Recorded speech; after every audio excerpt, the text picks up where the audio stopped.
ரெண்டாவது அணுவாக்கம் பார்க்கலாம். நமோ ஹிரண்யபாகவே சேரான்யே திசாஞ்சபதையே நமஹா அப்படின்னு. ஹிரண்யபாகவே சொர்ணமயமாக ஆபரணங்களால் அலங்கரிக்கப்பட்ட கைகளுடையவர். அதாவது பொன் நிறமாக இருக்குது அவர் கை. சேனான்யே சேனாதிபதி. திசாம் பதையேச்ச எப்படி இருக்குது அப்படின்னா, திசாம் பதையே திக்குகளுக்கெல்லாம் பற்றி தலைவராக இருக்கார். அப்படிப்பட்டவருக்கு நமஹா நமஸ்காரம் சொல்கிறேன். இந்த முதல் அன்பாக்கம் பார்த்தோமே, இதில் 15 மந்திரம் இருக்குது. அந்த 15 மந்திரத்துலேயும் ஆயுதம் தோடக்கூடிய பரமேஸ்வரன், ஆயுதங்களோடு இருக்கக்கூடிய பரமேஸ்வரன் வேண்டிக்கிட்டோம். ரெண்டாவது அணுவாக்கம் ஆரம்பித்து 8வது அணுவாக்கம் வரைக்கும் பரமேஸ்வரன் பலவாறாக வர்ணிக்கிறோம். வர்ணிக்கிறது மாத்திரம் இல்லை, வர்ணித்து நமஸ்காரம் பண்ணுறோம். இப்போது பரமேஸ்வரனை சர்வேஸ்வரனாக நம்ம வணங்குறோம். இதுலேருந்து பின்னாடி வரப்போகிறது மந்திரம் ஸ்வப்ய ஸ்வபதிபியச்ச ஓ நமஹா அப்படின்னு சொல்கிறோம். அது விடிய வரைக்கும் ஆதியிலேருந்து அந்த வரைக்கும் அந்த அந்தத்துலேயும் ஆதியிலையும் நமஹா நமஹான்னு சொல்லுவோம். ஆரம்பிக்கிற போதும் நமஹா, முடிக்கிற போதும் நமஹான்னு சொல்கிறோம். அதனால் இந்த மந்திரங்களுக்கு என்ன பேர் வச்சுருக்கா அப்படின்னா, உபயதோ நமஸ்கார மந்திரம். இந்த மந்திரங்களுக்கெல்லாம் உபயதோ நமஸ்கார மந்திரங்கள்னு பேர். அதாவது நமோ ஹிரண்யபாகவே சேனான்யே திசாஞ்சபதையே நமஹா அப்படிங்கிறது ஒரு மந்திரம். இதை போல் நிறையா மந்திரங்கள்லாம் வரப்போகுது. திசாஞ்சபதையே நமஹா. இப்போ திக்குகளுக்கெல்லாம் பற்றி பரமேஸ்வரன் அப்படி இருக்கிறதுக்கு நமஸ்காரம்னு சொல்கிறோமே. பொதுவாக என்ன சொல்லியிருக்கா அப்படின்னா, இந்திரன் அக்னி முதலியவர்கள்லாம் திக்பதிகள்னு சொல்கிறோம். திக்குகளுக்கு அதிகாரம் இருக்குன்னா இந்திரன், கிழக்கு திக்குன்னா இந்திரன் அப்படின்னு சொல்லி ஆரம்பித்து அக்னி அப்படி ஆரம்பித்து வரிசையாக சொல்லிட்டு வருமே. அப்போ தேவதைகள், இதர தேவதைகள் இருக்கார் திக்குகளுக்கு பற்றி, அப்படிக்கும் பரமேஸ்வரனுக்கு எப்படி சொல்கிறது அப்படின்னு சொன்னால் அப்படி ஒரு சந்தேகம் வரும் யாருக்குமே. அதை போக்குறதுக்காகவே என்ன பண்ணாங்கன்னா, சேனான்யே அப்படின்னு ஒரு விசேஷனம் ஒரு அட்ஜெக்டிவ் கூட. என்ன அப்படின்னா, தேவர்கள், கந்தர்வர்கள், மனிதர்கள் முதலிய அனைவருமே சேனைகள். அவற்றுக்கு தலைவன் பரமேஸ்வரன். தேவர்கள்லேருந்து, கந்தர்வர்கள்லேருந்து, மனுஷர்கள்லேருந்து எல்லாருக்குமே அவள்லாம் சேனைகள். அவர்களுக்கெல்லாம் தலைவராக இருக்கிறவர் பரமேஸ்வரன். ஆகையினால திக்குகளுக்கு அதிபதியாக இருக்கிறவர் பரமேஸ்வரன். அவருடைய கட்டளையினால தான் இந்திரன் முதலியவர்கள்லாம் அந்தந்த திக்குகளில் ஆட்சி புரிஞ்சுருக்கா. அதையும் தெரிஞ்சுக்கணும். பரமேஸ்வரன் இல்லைன்னா இந்திரன்லாம் ஒன்றும் பண்ண முடியாது. இந்திரன் போன்ற எல்லா சராச்சரங்களுக்கும் ஸ்ரீ பரமேஸ்வரனே தலைவர் அப்படிங்கிறது தெரிவிப்பதற்காக தான் ஹிரண்யபாகவே அப்படின்னு 100 விசேஷத்தை போட்டார். என்ன இது சொர்ண ஆபரணங்களுடைய கைகளை உடையவர். நிறைய நகைகள்லாம் போட்டுருக்காரா தங்கத்தில். பொன்னிறமான கை உடையவர்னு சொல்கிறோம். பொன்னிறமான கைங்கிறது என்னன்னா, அது ஒரு உபலட்சணம்னு சொல்லுவோம். அது சொல்கிறது பொன்னிறமான கை அப்படின்னு ஒன்று சொன்னால் அது எல்லாத்துக்குமே போகும். எப்படி போகும் அப்படின்னா, நகம் சிக்கை வர எல்லாம் சொர்ணமயமாக இருக்குது அவருக்கு.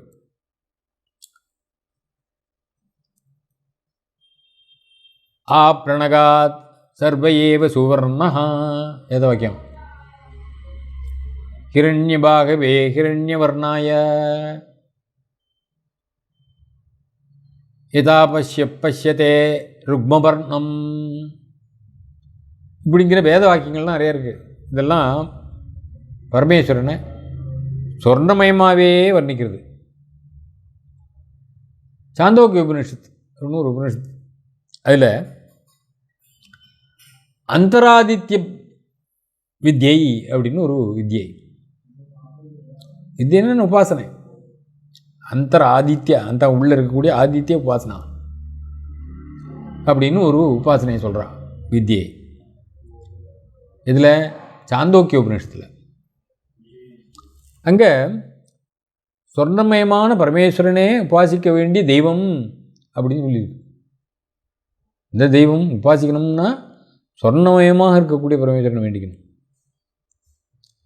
இப்போ ஹிரண்யபாகவே அப்படின்னு ஒரு சொன்னமே, அது சொல்லும் அந்த வித்தியில் கூறப்பட்ட சொர்ணமயமான பரமேஸ்வரனையே குறிப்பிடுறது அப்படின்னு தெரியுது.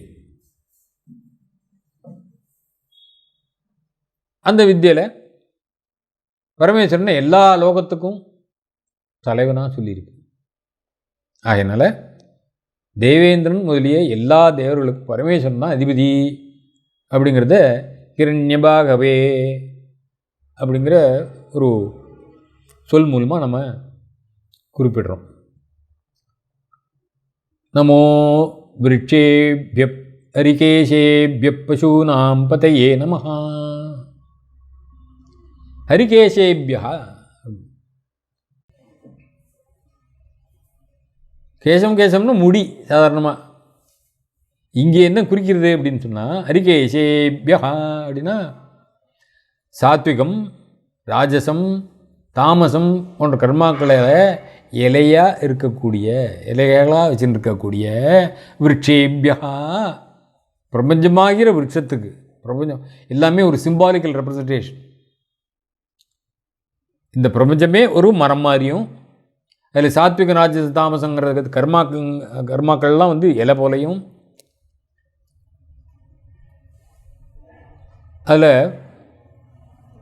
அந்த விருட்ச ஸ்வரூபமாக ருத்ரர்களின் பொருட்டு நமஸ்காரம். அப்படி ஸ்வரூபமாக இருக்கக்கூடிய ருத்ரர்கள், அப்படிப்பட்ட ருத்ரருக்கு நமஸ்காரம். பசூனாம் பதயே நமஹ அப்படின்னும், பிராணிகளுக்கெல்லாம் பத்தியாக இருக்கக்கூடிய பரமேஸ்வரனுக்கு நமஸ்காரம். பசூனாம் பதையேன்னு சொன்னோமே, இங்கே பசுன்னு சொன்னால் ஒன்றே ஒரு பசுமாடுன்னு அர்த்தம் இல்லை, ஆடு மாடை மாத்திரம் குறிப்பிடல. 2 கால் உள்ளவை, 4 கால் இருக்கக்கூடியவை, எல்லா பிராணிகளையும் பொதுவாக சொல்கிறதுக்கு தான் பசுன்னு சொல்லுவோம். அதனால் பசூனாம் பதையே நமஹான எல்லா பிராணிகளுக்கும் பத்தியாக இருக்கிறவர்.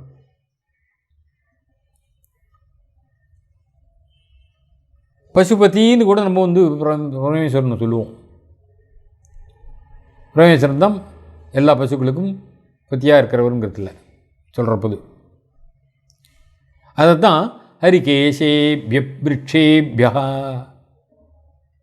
இந்த 2 சொல்லும் சொல்கிறது. என்ன, உலகத்தில் கைத்தால் கட்டப்பட்ட பசு அப்படின்னு ஒரு அர்த்தம். அந்த பசுவை தன் விருப்பப்படி ஆட்டி வைக்கிறான் பாருங்க, அப்படின்னு தான் அந்த மாட்டாங்காரன், அவனும் பசுபதி என்று கூறுவார்கள். அவனையும் இதுபோல் பிராணிகள் அனைவரும் அவரவர்களுடைய கர்மாக்களாகிற சம்சார பாசத்தினால கட்டுப்படுகின்றதுனால பசுக்கள் அப்படின்னு சொல்கிறோம். அவற்றெல்லாம் அந்த காரியங்களில் தூண்டுகின்றபடினாலும் அவற்றின் கட்டை அவிழ்த்து விட்டுன்றபடியாலும் பரமேஸ்வரன் பசுபதி அப்படின்னு சொல்கிறோம். பசுக்களை மேய்க்கிறவன், அதாவது இந்த பிராணிகளை காப்பாற்றுகின்றவன், அதுகளுக்கு ஏற்படக்கூடிய கட்டங்களையெல்லாம் போக்குறவன் தான் கட்டை அவுக்கிறவன். அதனால் பசுபதி அப்படின்னு சொன்னார். எப்படி ஒரு உபமானமே, ஒரு மாட்டை மேய்க்கிறவன் மாட்டை எப்படி காப்பாற்றுறானோ அதுபோல் அப்படிங்கிற மாதிரி அதை மனசில் துணிக்க வைக்கிறார். அந்த மந்திரங்களில் அது துணிக்கிறது. நமோ விருட்சேபியோ ஹரிகேசேபியோ நமஸ்தாராய்ச்ச அப்படிங்கிற இடத்துல மரங்கள் சுரூபமாக பரமேஸ்வரன் வர்ணிக்கப்படுறார். இங்கே விருட்ச அப்படிங்கிறது சம்சார விருட்சம்னு புரிஞ்சுக்கணும். உபனிஷத்து, கீதை இவைகள்லாம் சம்சாரத்தை மரமாக கற்பித்து நிறைய இடத்துல சொல்லியிருக்கு. மரத்தோட உச்சியில் பசுமையான இலைகள்லாம் மரங்கள் வளர்ச்சிருந்திருக்கு போல் வேதத்தில் கர்மகாண்டத்தில் சொல்லப்பட்ட பலவிதமான கர்மாக்களால் பிரபஞ்சம் வித்தி அடைகின்றபடியினால பிரபஞ்சமாகின்ற மரத்திற்கு கர்மாக்கள் இலைகளாக கற்பிக்கப்பட்டிருக்கின்றன. மரங்களின் உச்சியில் இலைகள் இருப்பதால் அவை கேசம், உச்சியில் இருக்கிறதுனால கேசம் அப்படின்னு இங்கே சொல்லப்பட்டிருக்கிறது. அதனால் ஹரிகேசேபியா அப்படின்னா அதான் அர்த்தம். பொதுவாக என்ன பண்ணுவோம் அப்படின்னா சத்துவகுணம் அப்படின்னு எடுத்துன்னா அதை வெளுப்பாக சொல்லுவோம், வெள்ளையாக. ரஜோகுணத்தை பச்சையாக கூட சொல்கிற வழக்கம் உண்டு, இல்லை சிவப்பாக சொல்லுவோம். தமோ குணத்தை கருப்பாக சொல்லுவோம், எப்போதும் வர்ணிக்கிறது. சொல்லுவோம்னா என்ன அர்த்தம்? எல்லாம் உபநிஷத்தெல்லாம் சொல்கிறது. கர்மகாண்டங்கிறது நம்ம இந்த வைதிக விஷயங்கள். கர்மகாண்டத்தில் சாத்விக, ராஜச, தாமசம் என்ற கர்மாக்கள் சொல்லப்பட்டிருக்கு. அதனால் இங்குள்ள பச்சை நிறமான ராஜச கர்மா இருக்கு இல்லையா, அதை குறிப்பிடும்போது ஹரி என்ற சொல் இருவகையான கர்மாக்களுக்கும் உபலட்சணம். உபலட்சணம் தான் அதுக்கு ஒரு எடுத்துக்காட்டாக இருக்குது.